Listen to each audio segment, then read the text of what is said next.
Naalala niyo po ba yung pinost ko na copyright dito? Ayan o, nanggaling po yan dyan. Kaya kailangan mag-ingat po tayo. Di po ba pag nagpo-post tayo, gumagamit tayo ng audio? Ayan, ipipress po natin yan. Di po ba? Then pipili po tayo dito.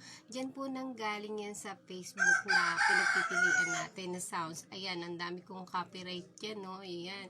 Kaya kailangan kong palitan para ibalik ko siya para pagdating ng araw na ma-monetize ako ay mabayaran naman. Sayang, di po ba?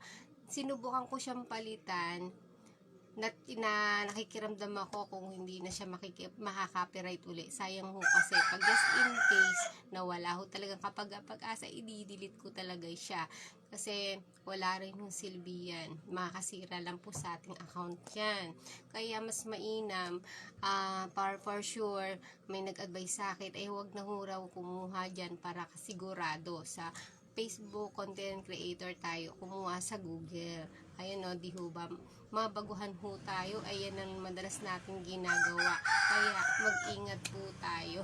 Hindi natin sure kung talagang hindi tayo makaka-copyright para ho siyang kumunoy o trap ni Facebook para kumita rin ho siya kasi may pag-aari din ho ang sounds na yan, ang mga music dyan. Kaya wala tayong kasiguraduhan. Kaya mag-ingat po tayo. Ayun na.